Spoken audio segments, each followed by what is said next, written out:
زندگی میں چین چاہیے، سکون چاہیے، کامیابی چاہیے، سعادت چاہیے، خوش بختی چاہیے، خوش نصیبی چاہیے۔ عقبہ بن عامر کی بات کو غور سے سنیے، اللہ کے رسول نجات کیا ہے؟ قال لا يزال لسانك رطبا من ذکر اللہ، تیری زبان اللہ کے ذکر سے تر ہو، دنیا میں بھی نجات ہے اور آخرت میں بھی نجات ہے۔ آپ کثرت سے استغفار کریں، چلتے پھرتے استغفر اللہ، لا الہ الا اللہ، الحمدللہ، لا حول ولا قوة الا باللہ، حسبی اللہ ونعم الوکیل۔ آپ اس کی لذتیں دیکھیے کہ آپ کی زندگی میں کیسے آتی ہے۔ اور قرآن کیا کہتا ہے؟ فَقُلْتُ اسْتَغْفِرُوا رَبَّكُمْ إِنَّهُ كَانَ غَفَّارًا يُرْسِلِ السَّمَاءَ عَلَيْكُمْ مِدْرَارًا وَيُمْدِدْكُمْ بِأَمْوَالٍ وَبَنِينَ وَيَجْعَلْ لَكُمْ جَنَّاتٍ وَيَجْعَلْ لَكُمْ أَنْهَارًا مَا لَكُمْ لَا تَرْجُونَ لِلَّهِ وَقَارًا۔ استغفار تم کر لو، نقد انعام، سارے گناہ بھی اللہ معاف کر دیں گے، موسلا دار بارشیں بھی برسائیں گے، تمہارے پاس مال نہیں ہے تو مال بھی وافر دے دیں گے، اولاد کی نعمت نہیں ہے تو اولاد بھی دے دیں گے۔ تم سارے پھل تو کبھی کھائے نہیں تم نے زندگی میں کہ سارے پھل ہی گھر میں لے آئے پوری منڈی اٹھا کے۔ تم استغفار کرو، اللہ تمہیں باغات کا ہی مالک بنا دے گا، تمہارے لیے نہریں جاری کر دے گا۔ بلکہ دوسری جگہ اللہ رب العزت فرماتے ہیں جس نے زندگی بھر سکون دینا ہے وہ کیا کرے؟ وَأَنِ اسْتَغْفِرُوا رَبَّكُمْ ثُمَّ تُوبُوا إِلَيْهِ يُمَتِّعْكُمْ مَتَاعًا حَسَنًا إِلَىٰ أَجَلٍ مُّسَمًّى۔ استغفار کر لو، جب تک زندہ رہو گے اللہ تمہیں چین نصیب فرما دے گا۔ تم جسمانی کمزوری، مالی کمزوری، خاندانی کمزوری، ملی کمزوری کی شکایت کرتے ہو، ساری کمزوریوں کو قوتوں میں بدلنا چاہتے ہو تو اس کا علاج کیا ہے؟ وَيَا قَوْمِ اسْتَغْفِرُوا رَبَّكُمْ ثُمَّ تُوبُوا إِلَيْهِ يُرْسِلِ السَّمَاءَ عَلَيْكُمْ مِدْرَارًا وَيَزِدْكُمْ قُوَّةً إِلَىٰ قُوَّتِكُمْ وَلَا تَتَوَلَّوْا مُجْرِمِينَ۔ استغفار تم کر لو، اللہ تعالیٰ تمہاری ہر کمزوری کو قوت میں بدل دیں گے۔ امام احمد بن حنبل رحمۃ اللہ علیہ گھر سے نکلے، مسجد پہنچے، کہتے ہیں کہ لیٹ ہو گیا ہوں، مسجد والے سے کہا مجھے کچھ آرام کا موقع دے دیجیے، کہا نہیں ہمارا نظام ہے، یہاں نہیں کچھ ہو سکتا، جیسے آج بھی بڑے بڑے نظام دنیا میں موجود ہیں۔ کہا چلو مجھے کچھ یہاں انتظار کا موقع دے دو۔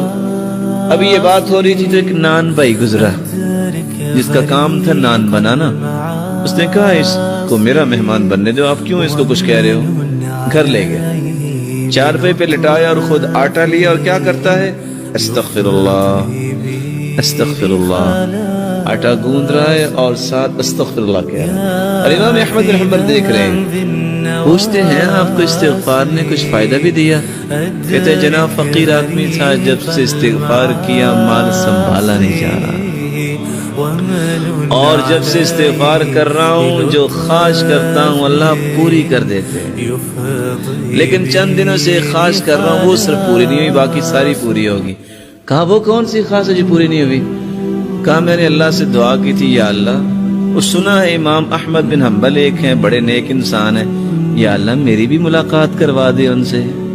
کہا وہ تو میں ہی ہوں. وَقَدْ جُرِرْتُ إِلَيْكَ جَرًّا، آج میں گھر سے نکلا جیسے فرشتہ شاید تیرے ساتھ ملاقات ہی کروانے کے لیے مجھے لے کے آیا ہے. مَنْ لَزِمَ الْإِسْتِغْفَارَ جَعَلَ اللَّهُ لَهُ مِنْ كُلِّ هَمٍّ فَرَجًا وَمِنْ كُلِّ ضِيقٍ مَخْرَجًا وَرَزَقَهُ مِنْ حَيْثُ لَا يَحْتَسِبُ.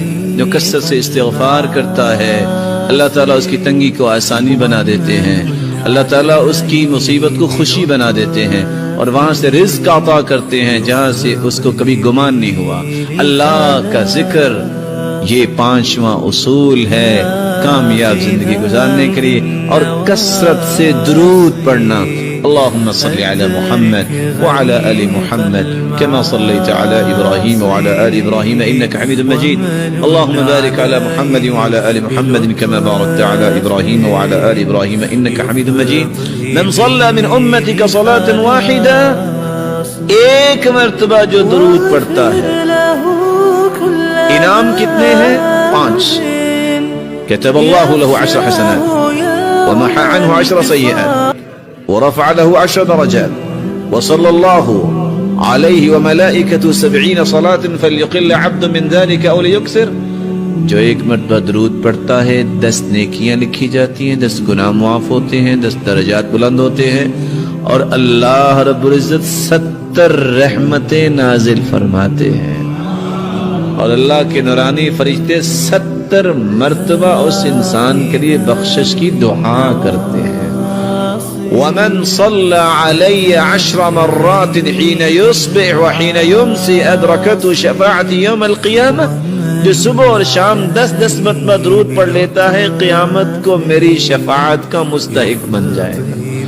اور اللہ کے رسول کے صحابی نے پوچھا میں دعا کتنی کروں اور میں کتنا درود پڑھوں؟ فرمایا تم جتنا بھی پڑھو اچھا ہے. کہا ایک ہی سا درود اور دعا ٹھیک ہے. فرمایا فإن زدت فهو خير لك، اور زیادہ پڑھو. فرمایا آدھی دعا اور آدھا درود. کہا فإن زدت فهو خير لك، اور زیادہ پڑھو تو بہتر ہے. کہا اگر میں درود ہی پڑھتا رہوں تو؟ فرمایا اذا تكفى همك ويغفر لك ذنبك، تیرے زندگی کے گناہ بھی سارے معاف ہو جائیں گے اور پوری زندگی کے غم بھی اللہ دور فرما دیں گے.